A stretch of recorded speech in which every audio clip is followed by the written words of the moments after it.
Oke. Assalamualaikum warahmatullahi wabarakatuh. Perkenalkan, nama saya Rinaldi Oktaperbian dengan jurusan informatika.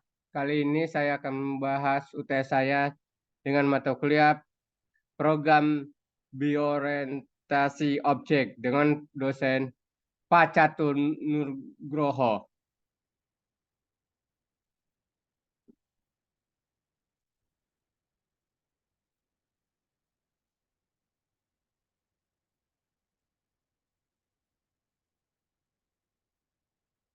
Yaitu di sini adalah bab 1 itu adalah pendahuluan.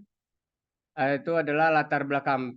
Latar belakangnya adalah program bioorientasi objek atau yang kita kenal adalah Object Oriented Programming atau OOP. Merupakan paradigma programan yang biorientasikan kepada objek. Objek adalah struktur data yang terdiri dari bidang data dan metode bersama dengan interaksi. Mereka untuk merancang aplikasi dan program komputer, semua data dan fungsi di dalam paradigma ini membungkus dalam kelas-kelas atau objek-objek. OPP adalah paradigma program yang cukup dominan saat ini karena mampu memberikan solusi kaidah program modern. Meski demikian bukan berarti bahwa program prosedural sudah tidak layak lagi. OOP diciptakan karena dirasakan masih adanya keterbatasan pada bahasa program tradisional.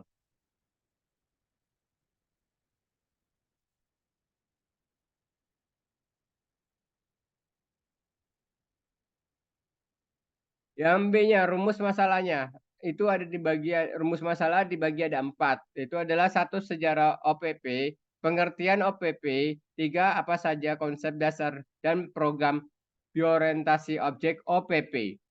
Yang keempat bahas aplikasi yang mendukung OPP. Yang C-nya adalah tujuan dan manfaat itu dibagi ada 4 juga sama persis sama kayak rumus masalah. Yang 1 dapat mengetahui sejarah OPP. 2 dapat mengetahui pengertian OPP. 3 dapat mengetahui konsep dasar dari program bioorientasi objek OOP. 4 dapat mengetahui dasar dan pengertian OOP. Dari ini nanti akan kita bahas. Itu masuk ke bab 2 itu pembahasannya. Sejarah OPP. Sejarah berkembang OPP mulai pada tahun 1999 saat oleh Johan Dahl dan Kristen Nyegaard dan Universitas Oslo Norwegia menerbitkan sebuah jurnal kertas kerja dengan judul Simula Unlock Based Language. Program bioorientasi objek OOP merupakan metode program di mana pengembangan seharus mengidentifikasi tipe dari struktur data dan juga tipe dari operasi yang dapat diaplikasikan ke struktur data. Dengan demikian struktur data menjadi objek yang dapat memiliki data dan fungsi. Beberapa kemampuan utama dari program OOP antara lainnya itu dibagi ada 6 bagian. Yang pertama, program OOP menekankan pada data daripada prosedur karena data diperlukan sebagai elemen yang penting dan tidak boleh mengalir secara bebas dalam program. 2, data disembunyikan dari akses program oleh fungsi-fungsi function eksternal. 3. Program dapat dibagi-bagi ke dalam objek-objek yang lebih kecil. 4. Objek dapat berkomunikasi satu dengan yang lain melalui function. 5. Data baru dan function dapat dengan mudah ditambahkan pada saat dibutuhkan. 6. Konsep programnya mengikuti pendekatan bottom up. Yang B, pengertian dari OPP. Banyak orang yang pertama kali belajar program menggunakan bahasa yang tidak berorientasi objek program on OPP. Mungkin salah satu daftar panjang dari perintah lebih program yang kompleks akan kelompok daftar perintah ke dalam fungsi atau rutin masing-masing yang mungkin melakukan tugas tentu. Dengan desain semacam ini, biasanya untuk data program untuk dapat diakses dari satu bagian dari program tersebut.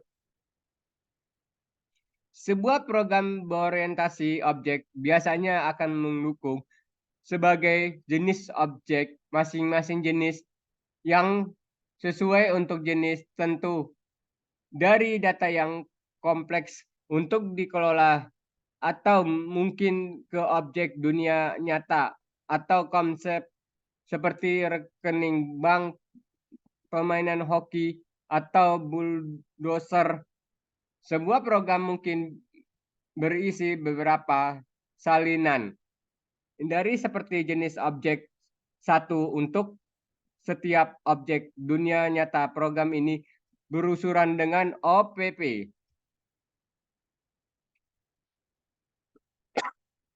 Yang C-nya, konsep OPP, program berorientasi objek atau yang dikenal dengan istilah objek oriented program, merupakan program yang berorientasikan kepada objek semua data dan fungsi di dalam paradigma dibungkus dalam kelas-kelas atau objek-objek. Setiap objek dapat menerima pesan, memproses data, dan mengirim pesan ke objek lainnya. Model data berorientasi objek dikatakan dapat memberikan fleksibilitas yang lebih kemudahan mengubah program dan digunakan luas dalam teknik pinratin lunak skala besar. Kelas atau kelas dalam object oriented programming, kelas adalah blueprint atau prototype yang mengidentifikasikan variabel dan metode-metode pada seluruh objek tentu untuk membuat anggota dirinya sendiri mengarah kepada kelas instansi,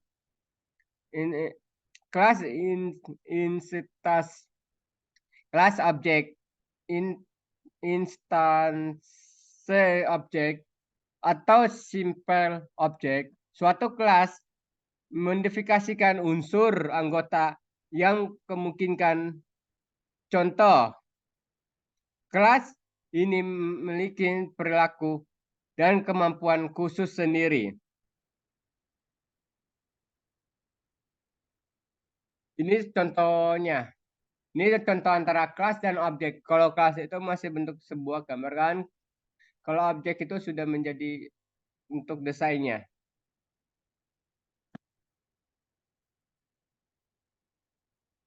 Modifikasi saat pada deklarasi kelas adalah, ini contoh sintaksnya.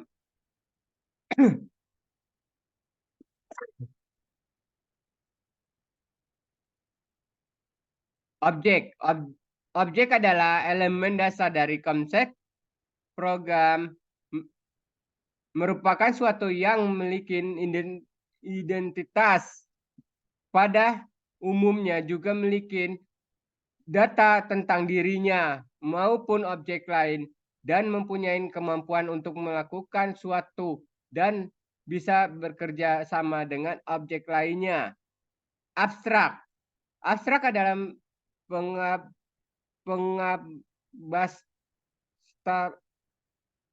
abstrak adalah pengabstrakan atau penyembunyian kerumitan dari suatu proses.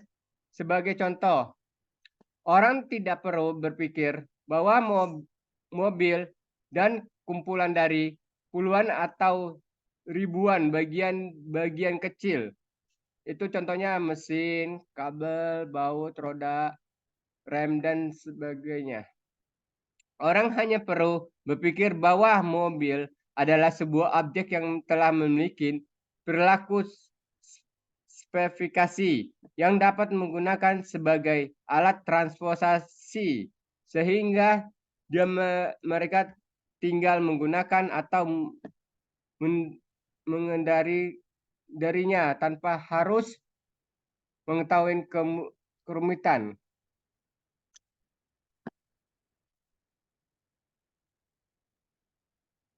Contoh abstrak. Contoh abstrak berikut akan menjelaskan penggunaan kelas abstrak dalam program objek dalam Java. Kelas abstrak yang dibuat adalah kelas animal. Kemudian dengan dua jenis variabel jumlah kaki dan warna, ditambahkan metode berdasarkan cara jalannya dan suaranya.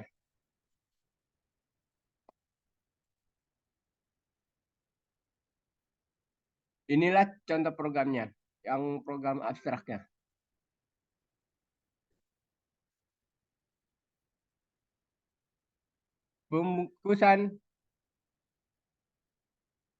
Pembungkusan atau encapsulation. Suara kode program proses abstrak yang telah kita bicarakan tadi di atas pada dilakukan dengan cara membungkus semua kode-kode dan data yang dikaitkan ke dalam suatu entitas tunggal yang disebut dengan objek. Dengan kata lain, sebenarnya proses membungkuskan itu sendiri merupakan cara atau mekanisme untuk melakukan abstraksi.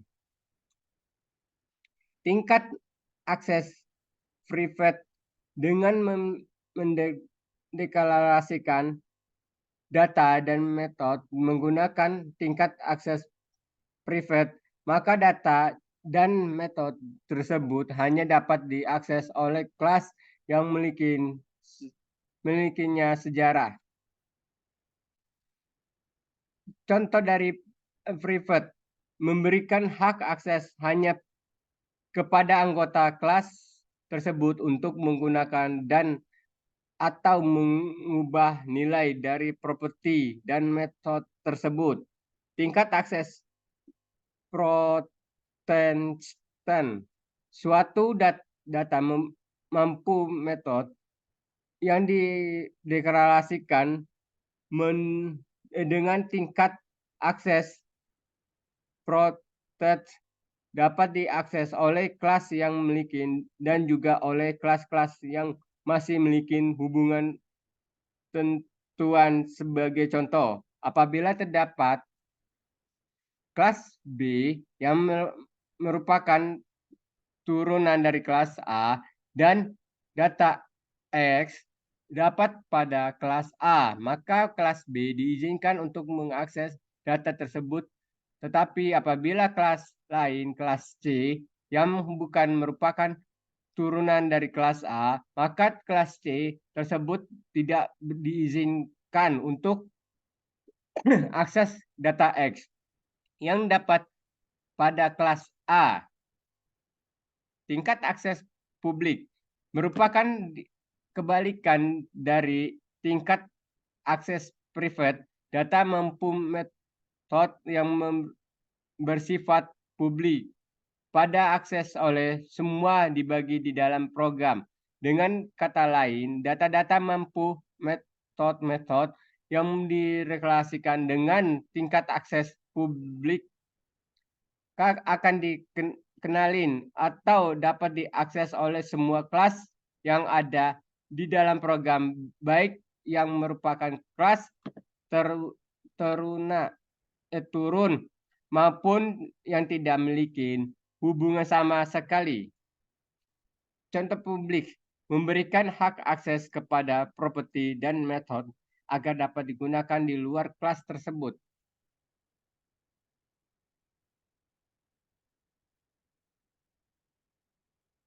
Pewarisan atau inheritasi. Inheritasi adalah proses pewarisan data dan metode dari suatu kelas kepada kelas yang lain. Pewarisan ini bersifat menyeluruh sehingga semua data dan metode yang dimiliki oleh akses asalnya akan diturunkan kepada kelas baru. Kelas yang mewarisi tersebut kelas superkelas, dan kelas yang diwariskan tersebut subkelas atau subkelas. Manfaat menggunakan konsep pewaris antara lain. Satu, kita dapat menggunakan kembali kelas-kelas yang kita buat. Kedua, kita dapat membuat superkelas yang hanya mendedikasikan behavior, namun tidak memberikan implementasikan dari metode-metode yang ada. Ini contohnya.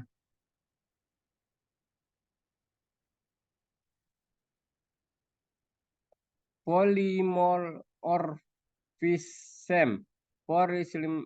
Polymorphism merupakan kemampuan suatu objek untuk mengungkapkan banyak hal melalui satu cara yang sama. Sebagai contoh, terdapat kelas A yang diturunkan menjadi kelas B, kelas B, kelas C, dan D. Dengan konsep polymorphism, kita dapat menjalankan metode-metode yang terdapat pada kelas B, C, dan D hanya dari objek yang diintersisasi dengan kelas A. Polymorphism sering dinamakan dengan dinamik di bidang latte bidang mampu rootmate bidang. Bahasa pendukung OPP. Bahasa pertama yang memiliki fitur-fitur utama dari sebuah bahasa berorientasi objek, yaitu simula. Organisasi ini dibentuk untuk membuat program simulasi ini mana dapat yang kemungkinan disebut objek adalah informasi perwakilan paling penting. Namun mengenai sederajat orientasi objek, berikut ada beberapa perbedaan dapat dibuat. Yang satu, bahasa disebut murni bahasa OPP karena segala isinya memperlakukan secara konsisten sebagai objek dari primitif seperti karakter dan data baca. Semua jalan sampai ke seluruh kelas, properti, blok, modul, dan lain-lain. Yang bahasa program yang dirancang terutama untuk OPP, tapi dengan beberapa elemen prosedur. Contohnya C++, C, VBNet, Java, Python.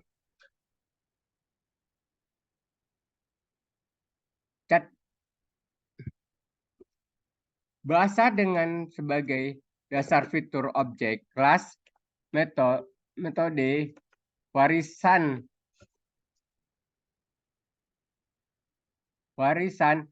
unsuribilitas, tetapi dalam bentuk jelas asli. Contohnya, Oberon. Oberon 1 atau Oberon 2. Bahasa dengan tipe data abstrak dukungan, tetapi tidak semua fitur-fitur orientasi objek kadang-kadang disebut bahasa berbasis objek. Contohnya modul 2 dengan enkapsulasi yang sangat baik dan membunyikan informasi lihat dan celu.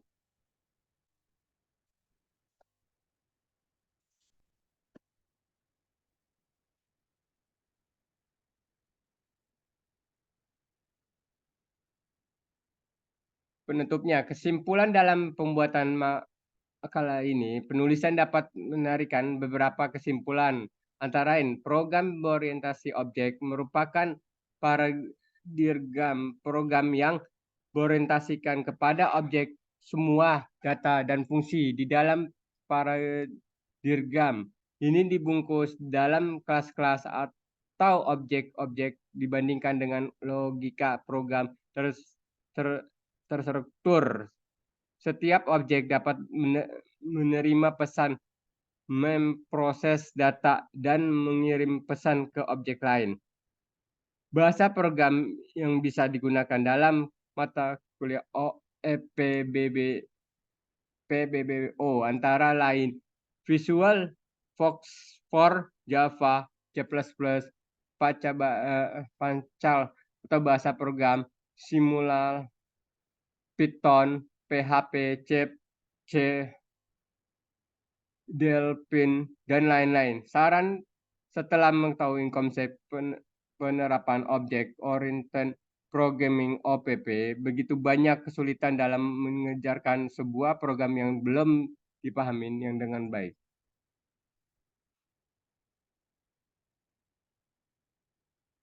Inilah contoh penerapan kelas atau atribut yang dan metode. Kelas merupakan tahap awal kita dapat mengerjakan untuk membuat suatu program. Atribut merupakan nilai data yang dapat pada suatu objek di dalam kelas atribut P dan 1 yang merupakan panjang dan lebar. Metode merupakan tempat di mana listing program disimpan. Ada dua macam metode dalam Java, yaitu ini void-nya, ini contohnya sintaksnya seperti ini. Ini contoh juga dengan void merupakan metode yang tidak mengembalikan nilai bagi developer atau Delphin. Pasal ini sampai saja seperti prosedur. Ini contoh sintaknya.